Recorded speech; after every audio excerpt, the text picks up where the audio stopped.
Ya, halo. Eh, Bertemu lagi di pertemuan kelima mata kuliah teori warna. Kali ini kita bakal ngebahas tentang pemaknaan warna. Yang sebelumnya kita ngebahas tentang psikologi warna. Kemarin dibahas sedikit tentang apa sih?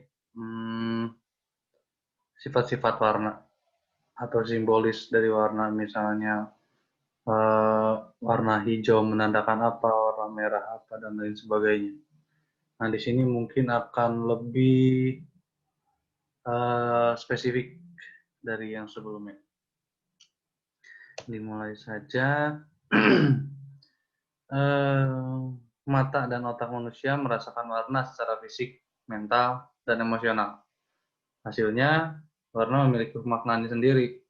Warna sebagai simbol, dan hal tersebut dipengaruhi oleh kesepakatan budaya dan opini tentang pengasosiasian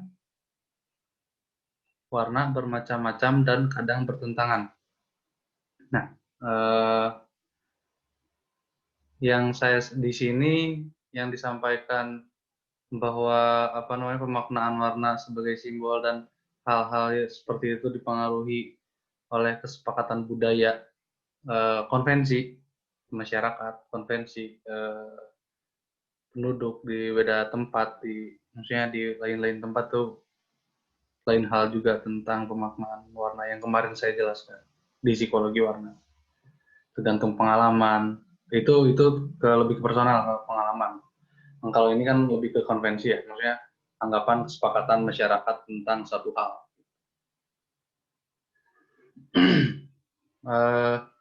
Misalnya di sini ada kadang bertentangan gitu, misalnya pengasosiasian warna ini terkadang ya misalnya bermacam-macam dan kadang bertentangan. Misalnya di Asia bagian, misalnya di Asia Tenggara tuh untuk warna putih mengartikan apa, sementara di Amerika Timur, Amerika Utara mengartikan apa seperti itu. Itu lain hal karena lain budaya juga gitu. Nah, ini masuk ke color index.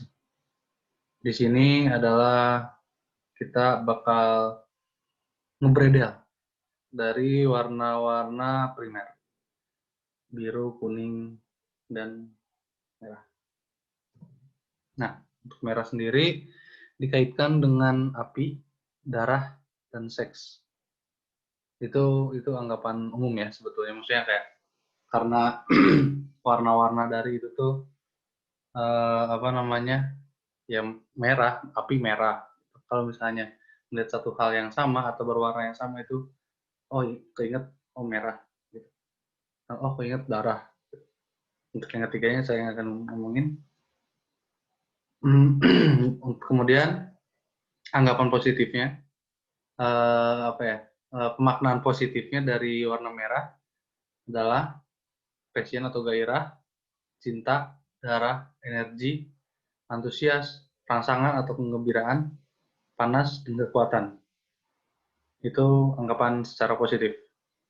Kemudian secara negatifnya, agresi atau serangan, kemarahan, pertarungan, revolusi, kekerasan, amoralitas. Seperti itu. Dan di sini dalam pengertian negatifnya tuh kayak misalnya agresi,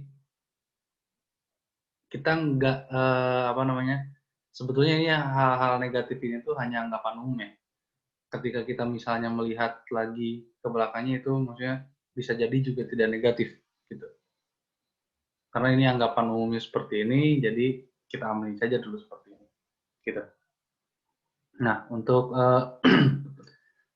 maksudnya di sini anggapan positifnya tuh dan anggapan positif dan negatifnya tuh di sini adalah seperti misal ketika kita melihat satu objek, satu misalnya poster, misalnya iklan dan lain sebagainya dengan warna merah, ada kayak tujuan positif yang dianggap positif di sini dari misalnya kenapa iklan ini berwarna merah. Karena ingin menonjolkan misalnya kekuatan dari situ atau misalnya ingin merangsang orang seperti itu dan lain sebagainya gitu. Dan untuk negatifnya misalnya agresi, kemarahan, pertarungan dan lain sebagainya. Sini adalah misalnya kayak di mungkin di beberapa film ya, misalnya di ini deh, apa namanya, penggambaran neraka misalnya. Itu si demon-nya tuh warna merah gitu, selalu warna merah dan itu mereka tuh kejam. Ya apa namanya, kayak memperlakukan si makhluk-makhluk lainnya tuh dengan kekerasan gitu.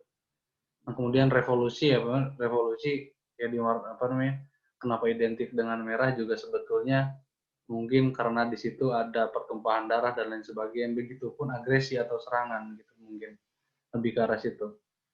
Seperti itu. Kemudian hubungan budaya.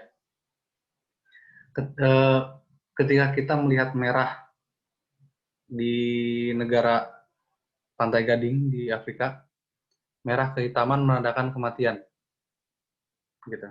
Dan kemudian di Perancis, merah tuh melambangkan apa namanya, pemaknaannya tuh sebagai maskulinitas, cowok banget lah, gitu. Kemudian kebanyakan di negara Asia tuh warna merah sebagai pernikahan, kemakmuran, dan kesenangan. Apalagi di misalnya Cina, gitu. Kemudian di India itu adalah simbol prajurit, dan kemudian Afrika Selatan warna berduka atau berkabung. Itu kan maksudnya di yang tadi saya bilang kalau misalnya gitu tiap negara, tiap belahan dunia tuh bakal berbeda satu sama lainnya. Kemudian untuk tambahannya, warna merah banyak digunakan sebagai warna dominan. Ya karena apa namanya, di pertemuan selanjutnya kalian bisa baca juga kalau misalnya warna merah itu yang paling cepat diterima mata gitu, yang paling kuat gelombang panjang gelombangnya. Seperti itu. Kemudian memberi kesan kecepatan dan aksi atau perilaku. Kemudian merangsang detak jantung, bernafas, dan memberikan nafsu makan. Dan orang terlihat lebih berat ketika menggunakan baju atau pakaian warna merah. Kesan sih, lebih ke kesan sih sebetulnya. Lebih ke kesannya ketika melihatnya itu kayak yang apa namanya, berisi gitu. Gitu. Kemudian mobil berwarna merah atau barang yang warna merah lebih sering dicuri. Nah sebetulnya ini saya tidak menelusuri lebih lanjut ya tentang apa namanya, benda-benda berwarna merah lebih sering dicuri. Ya mungkin kita bisa mengaitkannya dengan si reseptor mata gitu, bahwa warna merah lebih cepat diterima oleh mata karena kemungkinan dari situ barang-barang dengan warna lain, objek-objek dengan warna selain merah akan tersisihkan karena warna merah yang pertama muncul di mata dan terlihat seperti itu. Itu untuk warna merah. Di sini, nah ini saya memberikan contoh. Ada poster atau iklan dari parfum, kemudian cover majalah. Nah, dari parfum ini sendiri, kita bisa ngelihat ya, kalau misalnya tadi sifat merah tuh merangsang, terus, dan kalau nggak salah saya sebutkan di pertemuan sebelumnya bahwa warna merah tuh lebih disukai oleh perempuan. Seperti itu. Dan kenapa apa namanya poster film ini menggunakan warna-warna merah tuh karena dia cenderung bisa merangsang si yang melihat, mau itu perempuan mau itu laki-laki, seperti itu.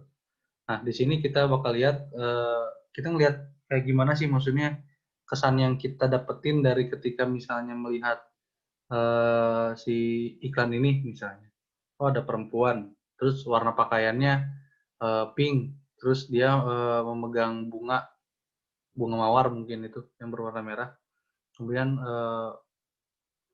posenya gitu. Nah, maksudnya di situ menandakan bahwa misalnya di sini bukan menceritakan ya, kayak lebih ke apa namanya, menunjukkan bahwa parfum ini tuh apa namanya, elegan, sesuai dengan penggambaran, maksudnya sesuai dengan model yang ada di dalamnya gitu. Dengan begitu apa namanya, orang-orang bakal mendapatkan kesan bahwa apa namanya, ketika kita memakai parfum itu bakal misal seperti terlihat atau mempunyai kesan yang sama dengan si orang yang ada di iklannya, seperti itu.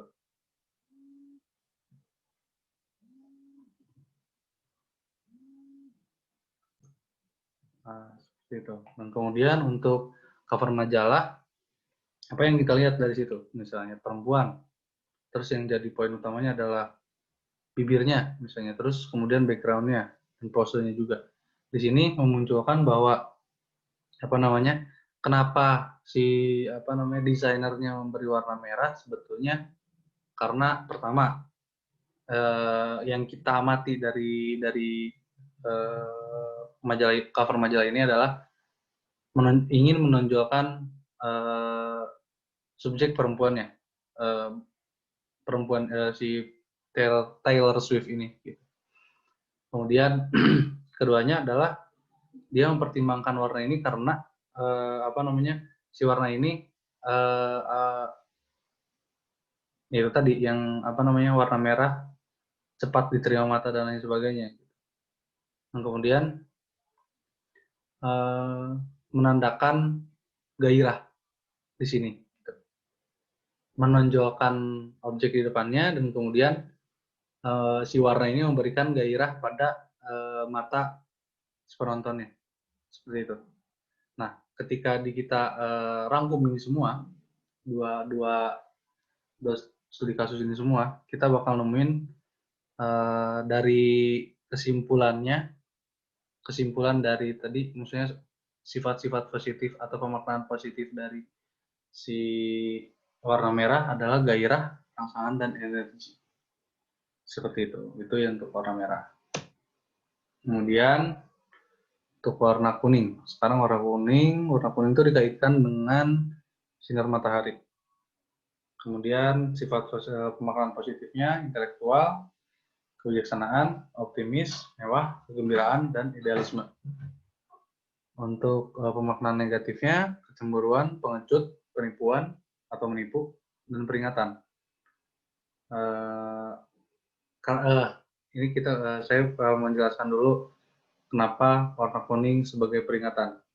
Karena warna kuning lebih mencolok atau lebih terang daripada warna putih, sebetulnya seperti itu.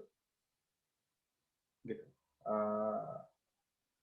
Kemudian menggambarkan intelektualitas karena yang disebutkan Faber-Birren di saya yang pertemuan sebelumnya, karena si apa namanya, warna kuning ini sering dipakai oleh orang-orang dengan intelektualitas tinggi, seperti pelukis-pelukis misalnya Van Gogh, Da Vinci, dan lain sebagainya. Gitu. Dan kemudian warna kuning sebagai optimis, pemaknaan optimis itu karena kuning ini cenderung cerah, hangat, dan itu memberikan kayak nge-trigger orang gitu. Karena tadi bisa kita sambungkan dengan si peringatan, karena si kuning ini lebih terang daripada warna putih. Gitu. Kegembiraan kita bisa ngelihat aja sih sebetulnya. Ketika kita melihat warna kuning, rasanya seperti apa? Gitu. Maksudnya kayak fun gitu, dan kesannya tuh fun gitu. Ketika melihat warna kuning dan kelihatannya tuh kayak segar gitu. Maksudnya bukan segar ya, lebih kepada semisal ketika kita melihat warna kebanyakan warna gelap, misalnya hitam, abu, dan lain sebagainya. Terus kita melihat kuning, itu kesannya itu bakal langsung jomplang gitu. Kita misalnya bakal ngelihat kalau semisal orang memakai baju warna kuning, itu selalu, kalian kalau misalnya perhatiin, orang yang memakai baju warna kuning selalu terlihat lebih ceria daripada yang lain. Biasanya seperti itu, biasanya. Dan orang yang yang melihatnya bakal ke-trigger untuk misalnya membuka obrolan, atau misalnya kayak mata lirik-lirik atau misal seperti itu. Nah, untuk hubungan budaya, budaya Buddhis atau Buddha ini tuh pendetanya menggunakan jubah saffron warna kuning yang kayak eh ya di Thailand sih, Thailand, Vietnam, sekitar itu ya, yang ngasih makan harimau gitu. Kemudian kalau misalnya kalian pernah nonton Kerasakti yang biksunya menggunakan saffron warna kuning, orange, lebih ke orange, kuning orange. Kemudian di Mesir dan Burma menandakan berkabung untuk warna kuning. Dan di India simbol dari pedagang atau petani. Budaya Hindu dipakai untuk merayakan festival musim semi. Dan di Jepang terkait dengan keberanian. Bukan merah yang sebagai berani, tapi kuning. Kemudian tambahannya, tadi karena kuning lebih cerah dari putih, kemudian mempercepat metabolisme. Kemudian kuning cerah merupakan warna yang paling melelahkan ketika kita terus melihat ya, dapat membuat mata iritasi. Jadi saya minta maaf nih kalau misalnya backgroundnya warna kuning dan kalian agak lama melihatnya. Kuning muda atau pucat dapat menambah konsentrasi. Warna kuning dapat menambah. Nah, ini mungkin bisa nyambung ke, bukan mungkin ya, ini bisa nyambung ke intelektualitas gitu. Karena kuning menambah konsentrasi kemungkinan besar akan meningkatkan intelektualitas karena kita belajar dan lain sebagainya. Dan kita fokus dan lain sebagainya lah. Nah, untuk contohnya, kalian pasti pernah nonton Transformer ya. Penggambaran Bumblebee di Transformer kan diberikan kayak karakternya tuh lebih terus belajar gitu, dan itu menunjukkan misalnya tingkat intelektualitasnya. Kemudian dia tuh selalu tidak terlalu serius dibanding transformer lain gitu.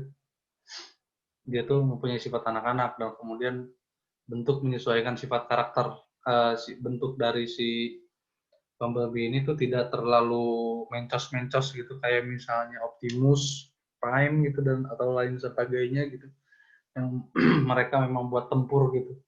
Kalau Bumblebee gitu bukan, meskipun dia bisa tempur tapi dia lebih lebih lucu lah gitu dibanding yang lain. Kemudian Kaisar Cina, Chinese Emperor, dia mereka tuh menggunakan baju jubah warna kuning. Itu menandakan intelektualitas, mewah, kebijaksanaan, dan kekuasaan. Nah, untuk Chinese Emperor ini pasti intelektualitasnya tinggi. Kenapa dia bisa jadi emperor, dia bisa jadi kaisar juga seperti itu. Bijaksanaan, dia bijaksana dan lain sebagainya. Dan dia punya kekuasaan. Dan kesimpulan dari dua contoh ini adalah berdasarkan sifat positif dari dari pemaknaan warna ya, warna kuning adalah intelektual, kebijaksanaan, kegembiraan, optimis, dan idealisme. Nah, idealisme ini masuk ke si kaisar. Seperti itu. Kita bakal lanjut di sesi 2.